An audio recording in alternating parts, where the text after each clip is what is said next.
ఇజ్రాయెల్లో సమయం ఉదయం 6 గంటలవుతుంది. డజన్ల కొద్దీ ఫైటర్ జెట్లు మిసైల్స్ తో పాటు గాల్లోకి ఎగిరాయి. సిఐఏ అండ్ ఇజ్రాయెల్ ఇంటెలిజెన్స్ ప్రకారం ఇరాన్ కి చెందిన కొంతమంది ప్రముఖులు టెహ్రాన్ లో ఉన్నారని సమాచారం. అందులో అయతుల్లా ఖామినేని, ఇరాన్ సుప్రీం లీడర్ కూడా ఉన్నాడు.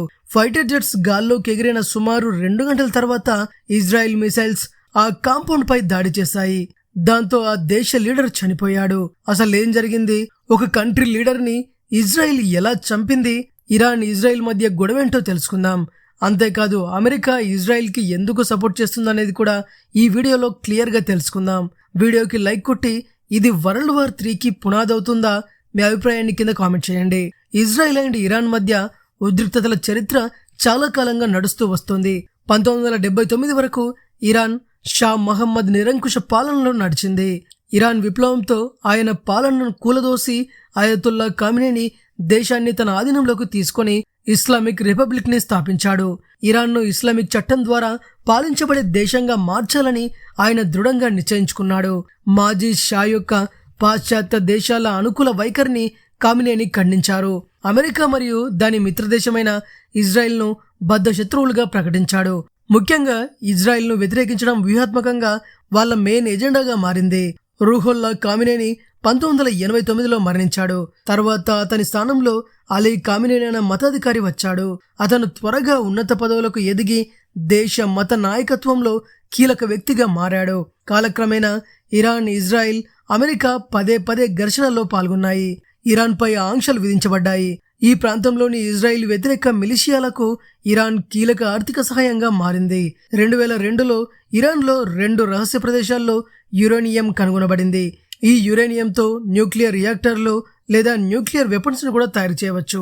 దీంతో అమెరికా అండ్ దాని మిత్ర దేశాలు కొంతకాలం పాటు భయపడ్డాయి. న్యూక్స్ కోసం తాము ప్రయత్నిస్తున్నట్టు వస్తున్న ఆరోపణలను ఇరాన్ పదే ఖండిస్తూ వచ్చింది. America and Israel Iran nuclear programs ని ఆపాలని చాలా ట్రై చేశాయి.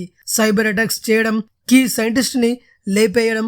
ముఖ్యంగా అమెరికా విషయంలో దౌత్యం ద్వారా 2015లో ఒబామా పరిపాలన రావడం, ఇరాన్ చేతికి న్యూక్స్ అందకుండా అణు ఒప్పందం చేయించింది అమెరికా. అయితే 2018లో ట్రంప్ వచ్చాక ఈ ఒప్పందం నుంచి వైదొలిగాడు. ఇదొక భయంకరమైన ఏకపక్ష ఒప్పందమని ఆయన అన్నారు. 2025లో కొత్తగా చర్చలు జరుగుతుండగా ఇజ్రాయెల్ అండ్ యుఎస్ కలిసి ఇరాన్ పై ఎయిర్ స్ట్రైక్స్ చేశాయి.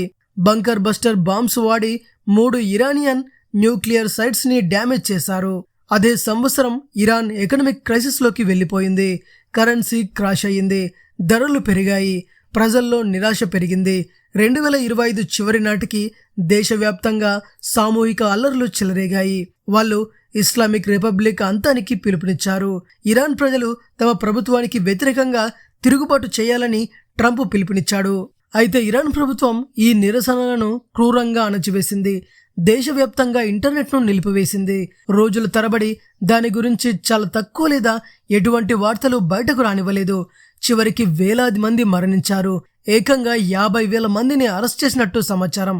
ట్రంప్ పదే ఇరాన్ ను బెదిరించడంతో అమెరికా ఆ ప్రాంతంలో సైన్యాన్ని పెంచడం ప్రారంభించింది. ఫిబ్రవరి 26 గురువారం జెనీవాలో 2 దేశాల మధ్య చివరి దౌత్య ప్రయత్నం జరిగింది. కానీ ఫలితం లేకపోయింది. ఫిబ్రవరి 28 శనివారం ఉదయం 9:40 ప్రాంతంలో టెహ్రాన్లో ఇరాన్ రాజధాని ఈ ప్రభుత్వ ప్రాంగణం హుర్ స్క్వేర్ నుంచి చాలా దూరంలో లేదు. ఇందులో ఇరాన్ అధ్యక్ష పదవి, ఇరాన్ జాతీయ భద్రతా మండలి మరియు సుప్రీం లీడర్ కార్యాలయాలు ఉన్నాయని తెలుస్తోంది. 2025 నుండి అయతుల్లా ఖామినేని మరియు ఇస్లామిక్ రివల్యూషనరీ గార్డ్స్ కార్ప్స్ ఒత్తిడిలో ఉన్నప్పుడు ఎలా సంభాషిస్తారో, ఎలా కదులుతారో అమెరికా పక్కాగా ప్లాన్ పొందింది.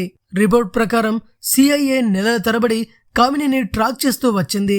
వారు అతని స్థానాన్ని మ్యాప్ చేసి అతని నమూనాలను అధ్యయనం చేశారు.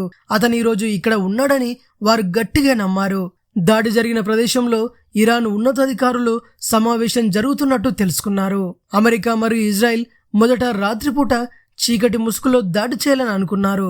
కానీ దాడి సమయంలో వారు కదిలినట్టు సమాచారం. అకస్మాత్తుగా ఇజ్రాయెల్ మిసైల్స్ భవనాలను ఢీకొట్టాయి. ఢీకొన్న సమయంలో అనేక మంది జాతీయ భద్రతా అధికారులు వాటిలో ఒకదానిలో ఉన్నారు. సుప్రీం లీడర్ ఖామినేని మరొక దానిలో ఉన్నట్టు తెలుస్తోంది. తర్వాత ఉపగ్రహ చిత్రాలు భవనాలను భారీ నష్టాన్ని చూపిస్తున్నాయి. నల్లటి పొగ ఎగసిపడుతోంది. ఇక్కడ రికార్డ్ చేయబడిన జియో ధృవీకరించబడిన ఫుటేజ్ కూడా ఆ ప్రాంతంలో భారీ మొత్తంలో పొగను చూపిస్తుంది. ఇక్కడ తీసిన చిత్రం కూడా దాడిలో హుస్సేన్ కమీనీ మరణించారు. ఇరాన్ సాయుధ దళాల చీఫ్ అండ్ స్టాఫ్ సుజిత్ అబ్దుల్లా రెహమాన్ జావి కూడా మరణించారు. జాతీయ రక్షణ మండలి అధిపతి అలీ శంకాని, ఇలా చాలా మంది ప్రముఖులు మరణించారు.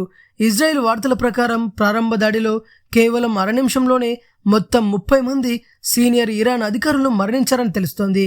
ఈ ఆపరేషన్ను ఇజ్రాయెల్లో రోరింగ్ లయన్ మరియు యుఎస్లో ఎపిక్ ఫ్యూరీ అని పిలుస్తారు. ఇది నెలల తరబడి ప్రణాళిక చేయబడింది. అయితే ఇరాన్ అధ్యక్షుడు మసూద్ ప్రాణాలతో బయటపడ్డాడు. సుప్రీం నేషనల్ సెక్యూరిటీ కౌన్సిల్ కార్యదర్శి అలీ లజ్రాని ఇరాన్ తిరిగి పోరాడుతుందని ప్రతిజ్ఞ చేసి పాలన కొనసాగింపుకు హామీ ఇచ్చారు. ప్రభుత్వ ఆవరణపై జరిగిన దాడి ఆపరేషన్లో ఒక భాగం మాత్రమే. ఆ తర్వాత ఇజ్రాయెల్ ఇరాన్ వైమానిక రక్షణలను, ముఖ్యంగా టెహ్రాన్ చుట్టూ ఉన్న ప్రాంతాలను తొలగించినట్టు తెలుస్తోంది. 3వ దశలో ఇజ్రాయెల్ దాదాపు 200 యుద్ధ విమానాలను మోహరించి తన వైమానిక దళాన్ని ఇరాన్లోకి తీసుకువెళ్లింది.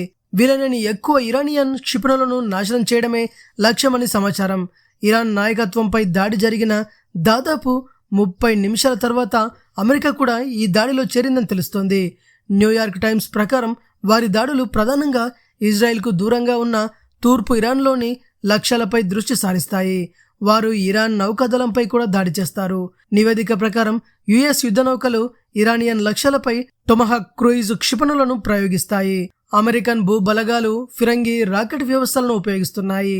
టెహ్రాన్లోని అనేక సైనిక మరియు కమాండ్ కేంద్రాలు ఇజ్రాయెల్ వైమానిక దాడులకు గురయ్యాయి. దేశవ్యాప్తంగా ఇరాన్ నగరాల్లో మరిన్ని పేలుళ్లు సంభవించినట్టు సమాచారం. ట్రంప్ సైనిక చర్యను అధికారికంగా ప్రకటిస్తూ ఇరాన్ ప్రజలను వారి ప్రభుత్వాన్ని స్వాధీనం చేసుకోవాలని కోరుతూ ఒక వీడియోను విడుదల చేశారు. నెతన్యాహు తర్వాత అదే చేస్తాడు. వారి ప్రకటన తర్వాత కొద్దిసేపటికే హోర్మోజ్గాన్ ప్రావిన్స్లోని మినాబ్లోని సౌరాజే తయ్యాబీ ఎలిమెంటరీ స్కూల్పై వైమానిక దాడి జరిగింది. ఇరాన్ రాష్ట్ర మీడియా మరియు అధికారులు కనీసం 175 మంది మరణించారని, వారిలో ఎక్కువ మంది పిల్లలే ఉన్నారని పేర్కొన్నారు. ఈ లెక్క ఇంకా పక్కగా లేదు. న్యూయార్క్ టైమ్స్ ప్రకారం ఈ పాఠశాల ఇరాన్ నావికా స్థావరానికి ఆనుకొని ఉంది. ఈ దాడిపై అమెరికా సెంట్రల్ కమాండ్ దర్యాప్తు ప్రకటించింది. Iran operation true promise Iran ప్రతీకార దాడులు ప్రారంభించింది. మధ్య ప్రాచుర్యం అంతటా డజన్ల కొద్ది ప్రదేశాలపై లెక్కలేనన్ని క్షిపణులను ప్రయోగించింది. అంతర్జాతీయ చట్టం ప్రకారం ఎంపిక చేసుకునే యుద్ధం చట్టవిరుద్ధం. ఈ దాడి అమెరికా రాజ్యాంగాన్ని ఉల్లంఘించిందా అనే దానిపై కూడా చర్చలు జరుగుతున్నాయి. కాంగ్రెస్ ఆమోదం లేకుండానే ట్రంప్ యుద్ధాన్ని ప్రారంభించారు. అమెరికా అంతటా ప్రపంచంలోని కొన్ని ప్రాంతాల్లో నిరసనలు చెలరేగాయి. పాక్షికంగా యుద్ధంలో అమెరికా ప్రమేయానికి వ్యతిరేకంగా చమురు ధరలు చాలా పెరిగాయి. హర్ముజ్ జలసంధి మూసివేయడం వల్ల రాబోయే ప్రపంచ ఇంధన సంక్షోభం గురించి నిపుణులు హెచ్చరిస్తున్నారు. ఇరాన్లో ప్రజలు అయతుల్లా ఖమేనీ మరణాన్ని ఘనంగా జరుపుకుంటున్నారు. మరికొందరు దానికి దుఃఖిస్తున్నారు.